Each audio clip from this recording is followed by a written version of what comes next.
അസ്സലാമലൈക്കും. Hi everyone, welcome back to my channel. Home മേക്കിങ്ങിൽ ഏറ്റവും ഇമ്പോർട്ടൻ്റ് ആയിട്ടുള്ള ഒഴിച്ചുകൂടാൻ പറ്റാത്ത ഒരു റൂട്ടീനിലേക്കാണ് ഇന്ന് ഞാൻ ഈ വ്ളോഗിലൂടെ കൊണ്ടുപോകുന്നത്. Grocery shopping.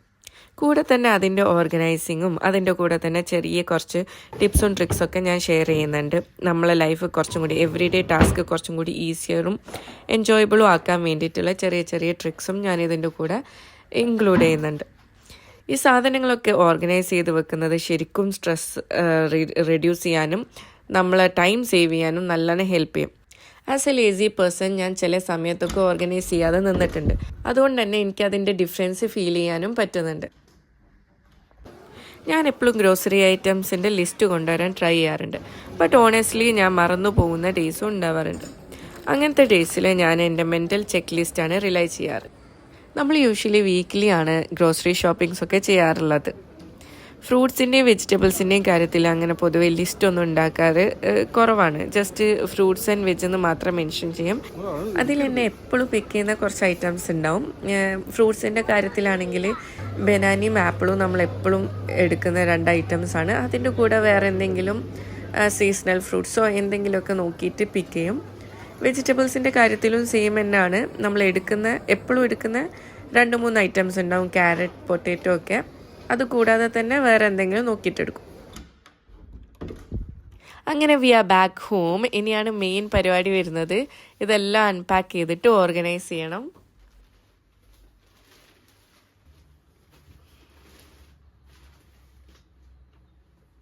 എല്ലാ ഐറ്റംസും അൺപാക്ക് ചെയ്തിട്ട് അത് ഗ്രൂപ്പ് ചെയ്തിട്ട് സ്റ്റാർട്ട് ചെയ്യാനാണ് എനിക്കിഷ്ടം.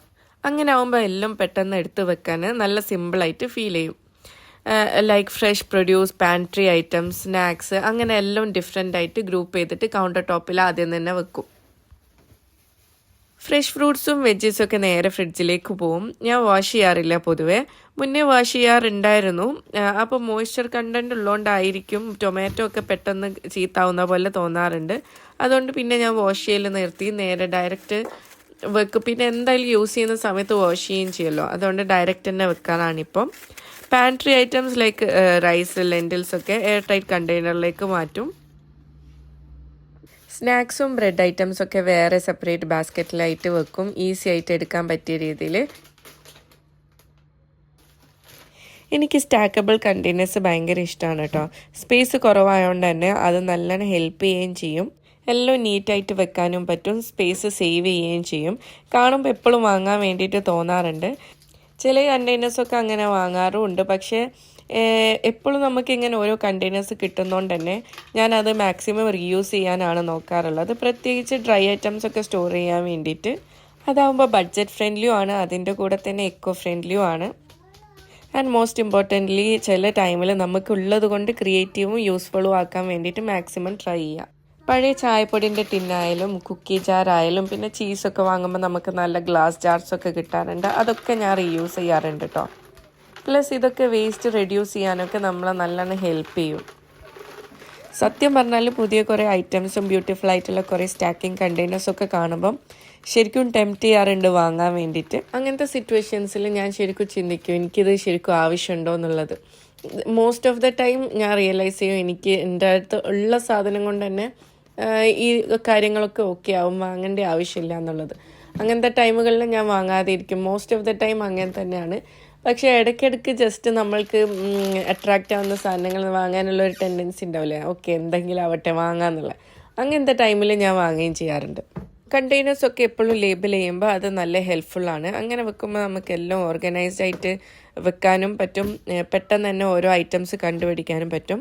ഞാൻ നാട്ടിൽ പോയ സമയത്ത് ഹസ്ബൻഡിന് അത് വളരെ ഹെൽപ്ഫുള്ളായിട്ടുണ്ട്. ഞാൻ ഓരോ സാധനം ലേബിൾ ചെയ്ത് വെക്കുന്നതുകൊണ്ട് തന്നെ പെട്ടെന്ന് എല്ലാ സാധനവും കണ്ടുപിടിക്കാൻ വേണ്ടി പറ്റിയിട്ടുണ്ടായിരുന്നു.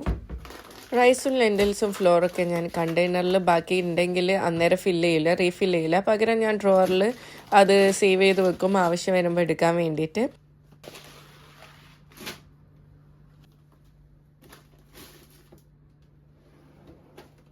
ഇനി കുറച്ച് അരിയൊക്കെയാണ് ബാക്കിയുള്ളതെങ്കിൽ അത് ഞാൻ ആദ്യം വേറൊരു കണ്ടെയ്നറിലേക്ക് മാറ്റി വെക്കും. എന്നിട്ട് എംപ്റ്റി ആൻഡ് ക്ലിയർ ആയിട്ടുള്ള ആ ബോട്ടിലേക്ക് പുതിയ വാങ്ങിയിട്ടുള്ള റൈസൊക്കെ ആഡ് ചെയ്ത് കൊടുക്കും.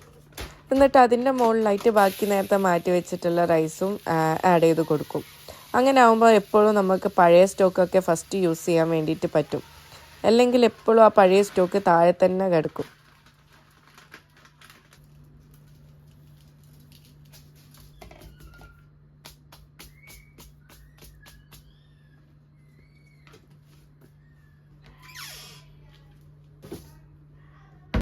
റൈസിന് മാത്രമല്ല, ഫ്ലോറിൻ്റെ കാര്യത്തിലായാലും ലെൻറ്റിൽസിൻ്റെ കാര്യത്തിലായാലും ഒക്കെ ഞാൻ അങ്ങനെ തന്നെയാണ് ചെയ്യാറുള്ളത്.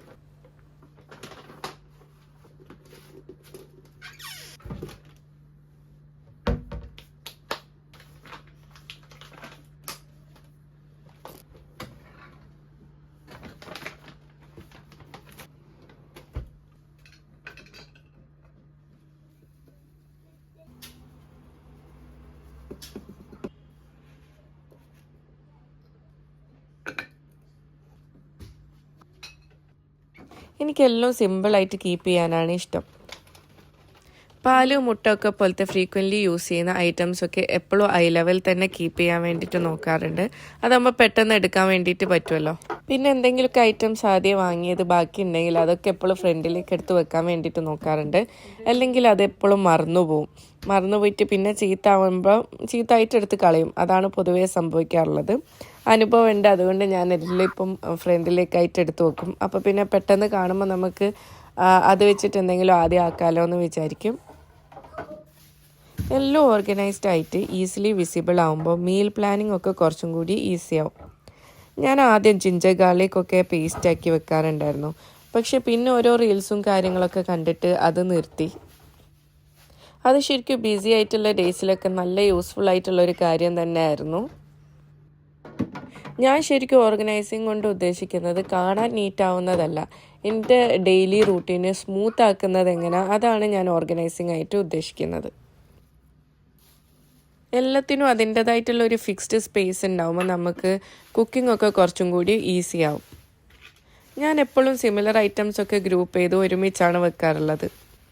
ഗ്രെയിൻസ് ഒക്കെ ഒരു സെക്ഷനിൽ, സ്പൈസസ് ഒക്കെ ഒരു സെക്ഷനിൽ, സ്നാക്സ് ഒക്കെ ഒരു സെക്ഷനിൽ, അങ്ങനെ എല്ലാം സെപ്പറേറ്റ് ആയിട്ട് വെക്കും. ഫ്രഷ് ഹെർബ്സ് സ്റ്റോർ ചെയ്യാൻ വേണ്ടിയിട്ട് പല മെത്തേഡും ട്രൈ ചെയ്തിട്ടുണ്ട്. ഓരോ വീഡിയോസ് കാണുമ്പോൾ അങ്ങനെയൊക്കെ ട്രൈ ചെയ്ത് നോക്കും. ഫ്രീസ് ചെയ്തിട്ട് ഒരു പ്രാവശ്യം ട്രൈ ചെയ്ത് നോക്കി. ഫ്രീസ് ചെയ്തത് ഓക്കെ, ലോങ് ആയിട്ട് നിൽക്കുന്നുണ്ട്. പക്ഷെ എനിക്കത്ര തൃപ്തിയായിട്ട് തോന്നിയില്ല. അതുകൊണ്ട് ഞാൻ പിന്നെ ഫ്രീസ് ചെയ്യാറില്ല. പിന്നെ ടിഷ്യൂവിൽ കവർ ചെയ്തിട്ട് വെച്ച് നോക്കിയിട്ടുണ്ടായിരുന്നു. പക്ഷെ അതൊന്നും അത്ര ഹെൽപ്ഫുള്ളായിട്ട് എനിക്ക് ഫീൽ ചെയ്തിട്ടില്ല. പിന്നെയും കുറച്ചും കൂടെ ബെറ്ററായിട്ട് എനിക്ക് ഫീൽ ചെയ്തത് ഇങ്ങനെയാണ്.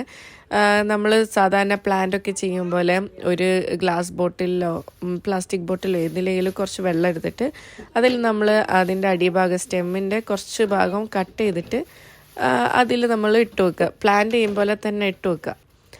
അങ്ങനെ ആകുമ്പം കുറച്ചും കൂടെ ലാസ്റ്റിംഗ് ആയിട്ട് ഫീൽ ചെയ്യുന്നുണ്ട്. പക്ഷേ ഇത് ലോങ് സ്റ്റെം ആണെങ്കിൽ മാത്രമേ അങ്ങനെ ചെയ്യാൻ പറ്റുള്ളൂ. ഷോർട്ട് സ്റ്റെം ആണെങ്കിൽ വെള്ളത്തിൽ കൂടുതലും അങ്ങനെ ഡിപ്പ് ചെയ്തിട്ട് വെക്കാൻ വേണ്ടിയിട്ട് പറ്റില്ല. അപ്പോൾ ലോങ് സ്റ്റെം ആവുന്ന സമയത്ത് ഇങ്ങനെ ഒന്ന് കട്ട് ചെയ്തിട്ട് അതിലിട്ട് കൊടുത്താൽ നമുക്ക് ആവശ്യമുള്ളപ്പോൾ മുകളിൽ നിന്ന് ഇങ്ങനെ ജസ്റ്റ് ഒരു സിസർ യൂസ് ചെയ്തിട്ട് കട്ട് ചെയ്ത് എടുക്കാൻ വേണ്ടിയിട്ട് പറ്റും. കറിവേപ്പില സാധാരണ സ്റ്റെമ്മായിട്ടൊന്നുമല്ലല്ലോ കിട്ടുക, പാക്കറ്റിലായിട്ട് വേറെ പൊട്ടിച്ചിട്ടായിട്ടാണല്ലോ കിട്ടുക. അത് ഞാനിങ്ങനെ കണ്ടെയ്നറിൽ ടിഷ്യൂ പേപ്പർ വെച്ചിട്ട് അതിൻ്റെ മുകളിൽ ലീഫ് ഫുള്ള് സ്റ്റെമ്മെന്ന് എടുത്തിട്ട് സെപ്പറേറ്റ് ആക്കിയിട്ട് ഇങ്ങനെ ഇട്ട് കൊടുക്കുകയാണ് ചെയ്യാറുള്ളത്. ഇത് 1 month ഒക്കെ നിന്നിട്ടുണ്ട്. ഞാൻ നാട്ടിൽ നിന്ന് കുറച്ച് കറിവേപ്പില കൊണ്ടുവന്നപ്പം ഇങ്ങനെ 3 കണ്ടെയ്നേഴ്സിലാക്കിയിട്ട് വെച്ചിട്ടുണ്ടായിരുന്നു. അപ്പോൾ ഒരു കണ്ടെയ്നർ കഴിയുമ്പോഴത്തേക്ക് ബാക്കിയുള്ള 2 കണ്ടെയ്നേഴ്സും ഒരുവിധ ചീത്തായി പോയിട്ടുണ്ടായിരുന്നു. അപ്പോൾ ഒരു കണ്ടെയ്നറിലൊക്കെ ഉള്ളത് 1 മാസത്തേക്കൊക്കെ ഉള്ളത് സെറ്റാണെന്ന് തോന്നുന്നു. അതിൽ കൂടുതൽ പറ്റൂല എന്നാണ് തോന്നുന്നത്. ഇനി എനിക്ക് തോന്നുന്നു ചിലപ്പോൾ ഇടയ്ക്കിടയ്ക്ക് ഇതിൻ്റെ ഉള്ളിലുള്ള ടിഷ്യൂ മാറ്റി കൊടുത്താൽ ചിലപ്പോൾ അത് ഹെൽപ്ഫുൾ ആയിരിക്കും എന്ന് തോന്നുന്നുണ്ട്. പിന്നെ വെള്ളത്തിലിട്ട് വെക്കുന്ന മല്ലിയിലയും മിൻറ്റും ഒക്കെ ജസ്റ്റ് ഒന്ന് ലൂസായിട്ട് ഒരു കവർ യൂസ് ചെയ്തിട്ട് അല്ലെങ്കിൽ ക്ലിംഗ് റാപ്പ് യൂസ് ചെയ്തിട്ട് ഇങ്ങനെ കവർ ചെയ്ത് കൊടുത്താൽ അത് പെട്ടെന്ന് ഡ്രൈ ഔട്ട് ആവുന്നതിന് ഹെൽപ്പ് ചെയ്യാൻ വേണ്ടിയിട്ട് പറ്റും. ഫ്രിഡ്ജിൻ്റെ എയർ കൊണ്ട് അത് പെട്ടെന്ന് ഡ്രൈ ഔട്ട് ആവാൻ ചാൻസ് ഉണ്ട്. അപ്പോൾ അത് ഒഴിവാക്കാൻ വേണ്ടിയിട്ട് പറ്റും. അപ്പോൾ ഞാൻ വാങ്ങിയ സ്പിനാച്ചിന് ലോങ് സ്റ്റെം ഇല്ലാത്തതുകൊണ്ട് തന്നെ ഞാനത് ടിഷ്യൂവിൽ ഒന്ന് കവർ ചെയ്തിട്ടാണ് വെക്കുന്നത്. വെള്ളത്തിലിടാൻ വേണ്ടിയിട്ട് പറ്റില്ല. ലോങ് സ്റ്റെം ഉണ്ടെങ്കിൽ മാത്രമാണ് വെള്ളത്തിലിടാൻ വേണ്ടിയിട്ട് പറ്റാം. അങ്ങനെ എല്ലാം അൺപാക്ക് ചെയ്ത് ഓരോന്നിൻ്റെ പ്ലേസിൽ ഓർഗനൈസ് ആയിട്ടുണ്ട്. അത് കഴിഞ്ഞാൽ നെക്സ്റ്റ് വരുന്നതാണ് ക്യുക്ക് ക്ലീനപ്പ്. അതും കൂടി കഴിഞ്ഞാലേ ശരിക്കും ഓർഗനൈസേഷൻ കംപ്ലീറ്റ് ആയ പോലെ ഫീൽ ചെയ്യുള്ളൂ. ആദ്യം കൗണ്ടർ ടോപ്പും ക്ലീൻ ചെയ്യും, അത് കഴിഞ്ഞിട്ട് ഫ്ലോറും ഒന്ന് സ്വീപ്പ് ചെയ്ത് ക്ലിയർ ആക്കും.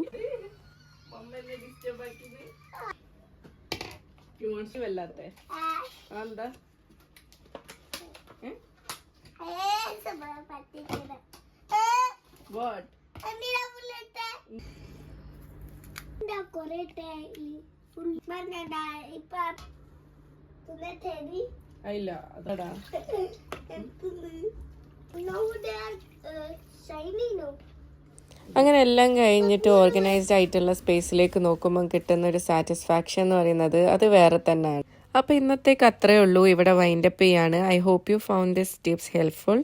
അപ്പോൾ ഈ വീഡിയോ ഇഷ്ടപ്പെട്ടെങ്കിൽ ഒരു തംസപ്പ് കൊടുക്കാൻ മറക്കണ്ട.